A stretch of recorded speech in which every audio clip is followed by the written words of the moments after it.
Eh bien, bonjour à tous et à tous, j'espère que vous allez bien. On se retrouve aujourd'hui pour un nouveau tuto, comment dire, astuce rangement.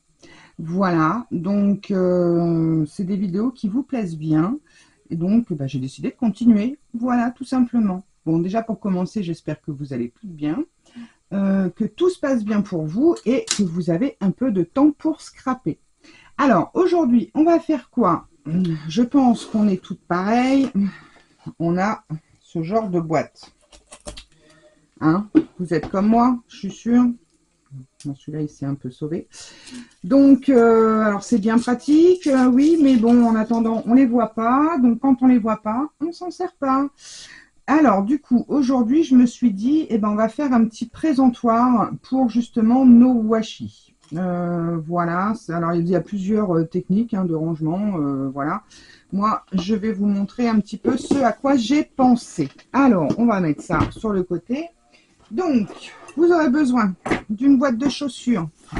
Alors, moi, je l'ai pris assez grande, c'était une boîte de chaussures adulte. Et puis de baguettes chinoises ou de morceaux de bois, peu importe, puisque on va faire comme ceci, tout simplement. Donc il faut que ce soit plus grand que la boîte, bien sûr. Alors ma boîte, elle fait combien? Elle est où ma grande règle? Elle est là. Je vais vous donner les dimensions de la boîte si vous voulez. Elle fait 22 de large sur 30, 34, 30, 35 à peu près. Ouais, elle est un peu déniapée là. Donc de haut, et la profondeur, elle fait 12, mais il n'y a pas besoin qu'elle soit si profonde. Et mes petites baguettes chinoises, là, elles font, dans le bon sens, Alex, ça serait mieux. Combien ça fait? 27. Voilà. Donc, baguette ou autre.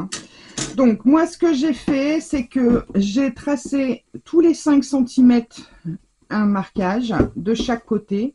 Et je vais venir le découper un peu en biais sur 1 cm à peu près. Je vais le faire un marquage, vous allez voir. Alors, tous les 5 et on va partir. Alors, j'ai fait un trait à 5 cm. Voilà. Que je réfléchisse. Il faut que ce soit à peu près un demi-centimètre. 1 centimètre à peu près. Ouais, 1 centimètre, la baguette, elle rentre. Donc là, c'est bon. Alors, hop. Est-ce que vous allez voir quelque chose? J'en sais rien. Je vais en refaire un. Je vais en refaire un. Là.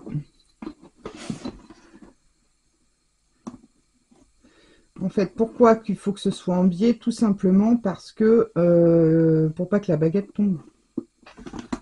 Il n'est pas très droit celui-là. Est-ce que vous voyez ce que j'ai fait? Ouais, ça se voit. Voilà. Donc, on va venir découper. Donc là, j'ai pris 5 cm du bord. J'ai tracé un trait. Tous les 5, j'ai tracé un trait. Donc, je vais remettre à 6 à 1 cm au-dessus. Et ensuite, je vais en biais. Ok, bon, on fait ça et puis on se retrouve tout de suite. Déjà, on va tout marquer et ensuite on se retrouve pour découper. Voilà, j'ai tout tracé. Donc, j'ai fait 1 cm de trait à 1 cm jusqu'au 5 et tous les 3,5, j'ai tiré un point. Alors, ensuite, le plus délicat, c'est ça. Alors, j'en fais un avec vous, le reste, on va le faire chacun de notre côté. Alors, vous pouvez prendre des ciseaux si vous avez des gros ciseaux assez épais. Sinon, eh ben, on y va au cutter. Alors, moi, j'ai un cutter qui va vachement bien, ça fait peur.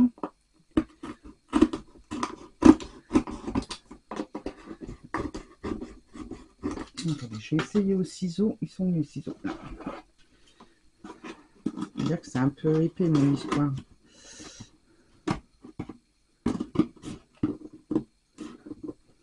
Voilà.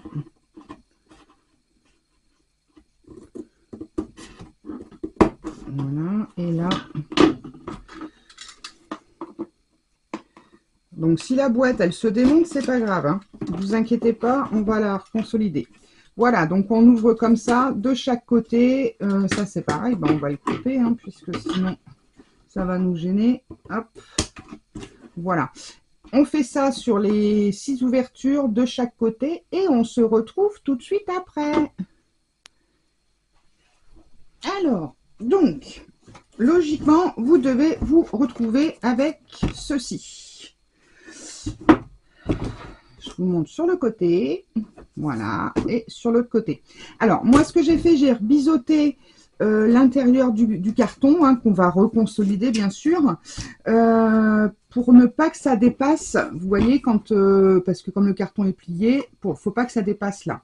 Donc, du coup, ça va nous donner ceci. Hop,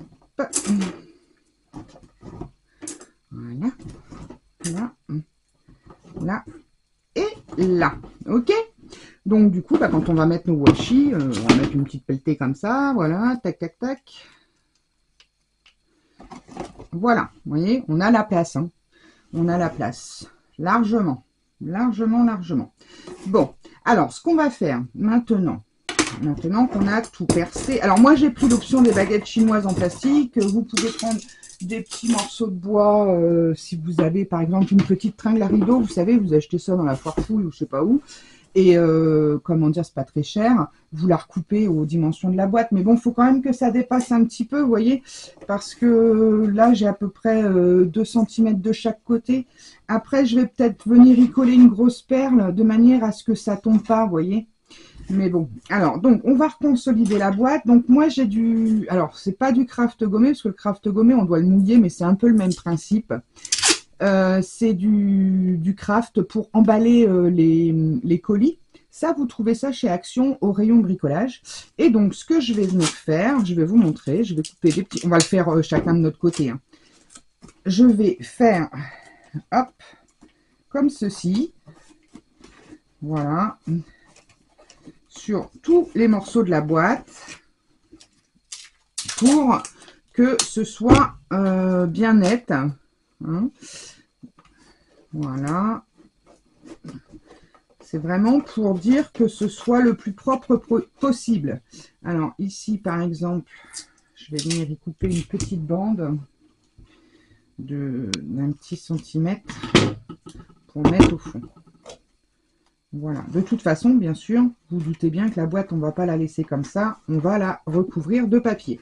Donc, vous faites ceci tout le long de la boîte, hein, bien comme il faut. Là, comme là, celui-ci, il faut que j'en remette un morceau parce qu'il faut que j'aille jusqu'en haut, que ce soit bien propre au final.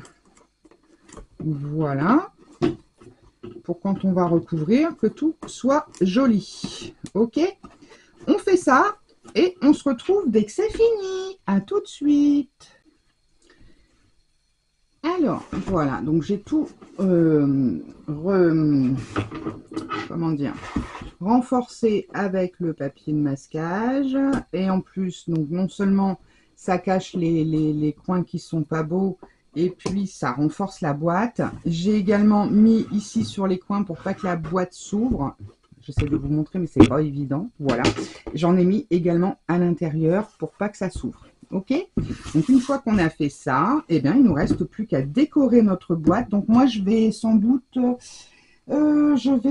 utiliser des fonds patouille que j'avais fait à la gel presse. Est-ce qu'ils sont là? Bon, elle me semble drôlement maigre. C'est pas celle-ci. Non. Je les ai mis où? Elles sont peut-être de l'autre côté.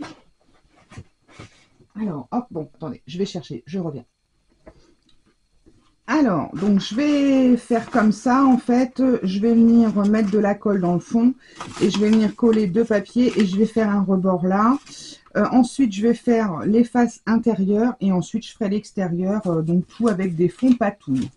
Ok, c'est bon pour vous? Eh bien, écoutez, on se retrouve dès que la boîte est décorée. Alors, pour faire là, ce que je vais faire, c'est que je vais coller une largeur de 12 cm et puis ensuite, je viendrai délicatement le découper au ciseau, là où il y a les fentes. Ok?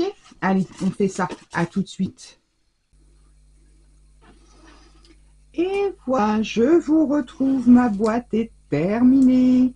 Alors, ça va être un peu galère de vous la montrer, mais bon, on va essayer. Alors, du coup, là, les washi sont dedans. Donc, j'ai recouvert de papier patouille tout au fond, tout au bout, tout le tour, comme ça. Tout au fond, n'importe quoi, moi. Voilà. Donc, j'avais pas assez dans le noir, donc j'ai fait comme ça. Et donc, elle se présente debout comme ceci. Voilà, et donc mes washi sont à l'intérieur, donc j'en ai mis quand même un bon paquet. Je peux encore en mettre peut-être encore un ici, voilà. On peut encore en glisser ici dessous. Et puis pourquoi peut-être pas, peut-être qu'on peut faire ça, oui, éventuellement. Est-ce que ça tient? Eh bien écoutez, on peut en mettre deux. Sur les mesures que j'ai fait, je peux mettre deux rangées de washi sans que ça tombe en fait. Hein, donc, je sais pas si vous allez voir un petit peu. Attendez. Peut-être que je voulais mettre comme ça. Voilà. Vous voyez, sur un support, on peut en mettre deux. Donc, je voulais mettre des petites perles sur les côtés, mais bon, je pense que c'est pas nécessaire. Je verrai si je vois que ça bouge. Mais bon, l'avantage, c'est que vous pouvez le laisser comme ça dans votre scrap. Et puis, surtout, quand on voit ce qu'on a, eh bien, on l'utilise. Je sais pas si vous êtes comme moi. Mais moi, en tout cas, les washi, ils sont rangés dans un placard et du coup, je ne les utilise pas. Alors, bon, comme ça me permettra de les avoir un peu plus sous les yeux et de m'en servir un peu plus. Voilà, et écoutez, en tout cas, j'espère que ce petit tuto astuce rangement vous aura plu. Alors, surtout, attendez bien que ce soit sec parce que moi, j'ai mis à l'intérieur, ensuite, j'ai glissé sur le papier extérieur, je l'ai rentré sur les côtés et à l'intérieur, j'ai coupé, mais c'est pas sec encore. Donc, attendez bien que tout soit bien sec, surtout pour couper vos papiers sur les côtés. Mais en tout cas, je trouve que c'est plutôt sympa, ça fait une belle boîte. Et avec les patouilles fait à la gel presse, je trouve que ça rend très très bien. Je vais vous faire des photos de tout ça. Et puis, je vous dis à très vite pour de nouvelles aventures. En attendant, scrapez bien. Allez, bye bye!